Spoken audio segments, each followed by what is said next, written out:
Bismillah ar-Rahman ar-Rahim. Praise be to Allah, we praise Him and we seek His help. And may peace and blessings be upon Prophet Muhammad sallallahu alayhi wasallam and all the prophets and messengers.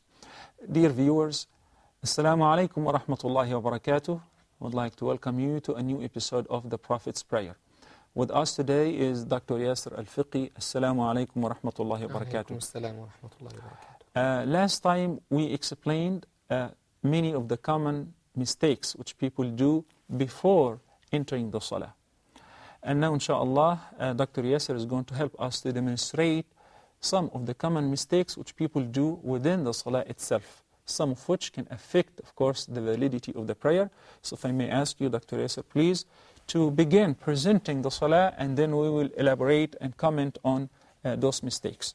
The very first mistake, of course, that some people misunderstands the concept of intention. Intention is a very necessary part of the prayer and any act of worship.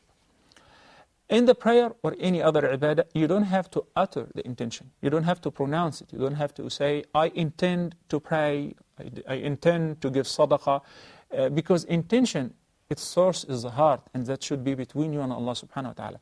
When you stand up before Allah's hands, it's understood that you're going to pray. While you are performing wudu and going to the masjid, it's known that to you and to Allah subhanahu wa ta'ala that you're going to pray Asr, Maghrib or Isha, etc. So you don't have to announce or pronounce the intention. Especially the Prophet ﷺ never did so, nor any of his companions. And he commanded us to follow and not to innovate. The beginning of the Salah is by making takbir. Takbir al-Ihram is one of the pillars of the Salah. Raising the hands along with the takbir is mandatory. Some people would just make takbir and right away would place their hands on their chest without raising the hands as follows. Allahu Akbar. So they missed raising the hands while making takbir, and this is a big mistake. Now, while the Shaykh is putting his hands right on the left on his chest, as the Prophet ﷺ did, and as he was seen, many people would do otherwise, and this is a commonly practiced mistake in the Salah. So some people would just let their hands go, and they would not cross their hands on their chest at all. Some people would put the right on the left on their heart, for some reason. This is a wrong practice. Some people would put the left on top of the right. This is also wrong.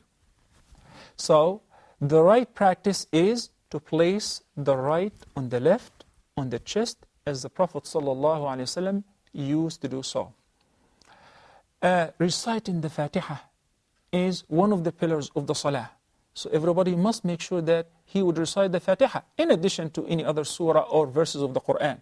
Reciting the entire Qur'an without reciting the Fatiha in each single rak'ah is not sufficient, and the prayer will not be valid if a person misses the recitation of Al-Fatiha in any, say, rak'ah.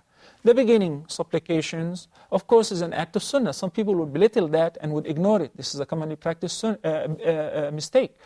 A person should learn one, two, or more of supplications of the beginning of the prayer to prepare himself to begin the prayer while standing before Allah the Almighty. The Shaykh is standing, and now he's gazing at the position of sujood, where he's going to put his forehead and nose. So that, among the common mistakes, people would not look at the position of sujood. Some people would look up, would gaze up. And the Prophet ﷺ warned them by saying that either they quit doing so, or they might lose their sight. The right thing is to look to where you're going to make sujood. Similarly, turning right, turning left, looking anywhere around is prohibited while you are in the position of Salah. Some people actually think by closing their eyes during the Salah that they can develop khushu' and tranquil. While this is a disliked act, the Prophet ﷺ prohibited one who's praying from closing the eyes while in the Salah. As the Shaykh is going to demonstrate, while the right thing is to look at the position of sujood. Of course, we're going to talk about some other mistakes which people would do if they are praying in jama'ah, such as not reciting Surah Al-Fatiha, relying on the Imam is reciting it on their behalf. Even in the third or the fourth rak'ah, while the Imam should recite on his own, as well as the Musalli afterwards, especially in the third and fourth rak'ah, that the Ma'moom or the follower should recite Al-Fatiha as well. Imam or Ma'moom, everybody must say Ameen. Many people do not say Ameen at all. When the Prophet ﷺ says that, there is a great virtue in reciting Ameen after the Imam finishing reciting Surah Al-Fatiha, because the followers too say Ameen, and the angels as well say Ameen. And whoever is saying of Ameen coincide with the saying of the angels, all his previous sins will be forgiven, as the Prophet ﷺ instructed us. Now, some common mistakes in the position of ruku'. We said that the Prophet ﷺ said to the person who is not praying properly, that you must come to ruku' until you're tranquil and you are at ease.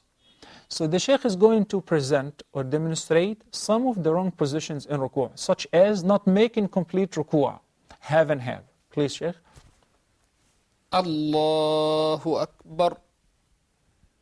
This position, of course, is refused. This is not ruku', and Allah does not accept a prayer where the person is not completing his ruku' nor his sujood. Or he might actually do it in excessive by going all the way down. This is also a wrong practice. We also see that the Shaykh is demonstrating another wrong common practice, which is collecting the elbows to his body. A person should keep a distance and spread his arms away from his body while in ruku'. Holding the knees, this is the right practice. Locking the knees and holding them by the hands. That holding any part of the legs instead of the knees, this is a common practice from some people. That a person while in ruku' should hold his knees by his fingers, spreading them and hold both his knees. Now, and we said that in ruku' we're not allowed to recite any Qur'an. The Prophet ﷺ prohibited the one who's praying from reciting Qur'an in ruku' or in sujood. Now the Shaykh is rising up once again to the standing position, saying Allahu Akbar without raising his hands, while the Sunnah Prophet Muhammad ﷺ is to raise his hands as well while rising up from ruku'. Some of the common mistakes being practiced in sujood. The Shaykh is going to perform sujood right now, and we're going to examine some of the common mistakes. Allahu Akbar. 1. Collecting the elbows to the body and resting them on the thighs. This is a common mistake. Many people do not pay attention to that. Or even resting their elbows on the floor, and the Prophet ﷺ prohibited that, and he said that resembles the sitting of a dog. Also, spreading the fingers away from each other. This is a wrong practice. The right is to collect them, to spread your elbows away from your body and lift them away from the floor. And this is the case of a man or a woman in the prayer. That applies to every person who's praying. When we come to the back, the feet, there should not be any space between them. They should be collected to each other, so that leaving a space or spreading the legs and leaving a space between the feet is a common practice mistake. We said that the Prophet ﷺ emphasized on that there has to be 7 body parts, 7 bones touching the floor or resting against the floor while in sujood.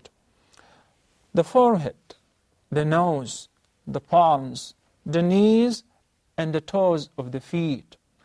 The Shaykh is demonstrating a wrong position while he is resting on the tip of the fingers. This is wrong. Or uplifting the feet, or one of them by putting one foot on top of the other. That's incomplete sujood. And of course, if the person does not have all the organs of sujood touching the floor while in sujood, the sujood is invalid. And once sajda invalid in the salah, the entire salah is invalid.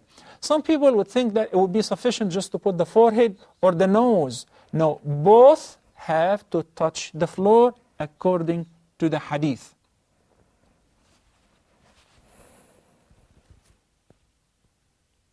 So this is the right position.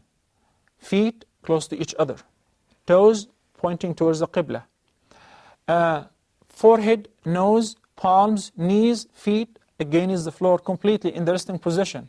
Those who tend to make a fist while making sujood, that's improper and incorrect as well. Elbows should not touch the floor and should be away from the body of the person who's praying. Unless if he's praying in jama'ah or extremely tired, he may rest them against his thighs. And of course, while you're praying in jama'ah, it's a bit difficult to take that much space, so you just collect them to yourself to give a chance to the person who's praying next to you to pray as well. Well, I think this is a good opportunity to watch some of the common mistakes in sitting in the salah versus the proper way. Some of those mistakes, when a person is not sitting at all, almost is sitting up or is standing up, the Sheikh is going to demonstrate, or not sitting on the left foot. So he's sitting up his toes. Actually, this is the wrong position. While the right position is to bend your left foot beneath you like a cushion. This is the right position of sitting in the salah. I think this is a good opportunity to see physically some of those common mistakes, to avoid them, inshallah, to have our salah perfectly performed and accepted, hopefully, inshallah azza jal. Since we still have a few minutes, well, when a person is attending the salah in jama'ah and he sees the imam in the ruku' position, he hurries, he rushes to join the imam. The Prophet ﷺ said that if one is attending the jama'ah and on the way, he should not haste. He should walk with tranquility and peace. Then, when you go for ruku', do not forget, since the imam is in the ruku' position, that you have to announce and make takbiratul ihram, because it is one of the pillars of the salah. Those who just go for ruku' directly and make takbir while they are in ruku', their entire prayer is invalid, because they have not made the beginning takbir. If people are praying in jama'ah, the imam was appointed to be followed, so that whenever he says Allahu Akbar, you follow him. Whenever he goes to complete ruku' and he rests in that position, now you may proceed, not before that.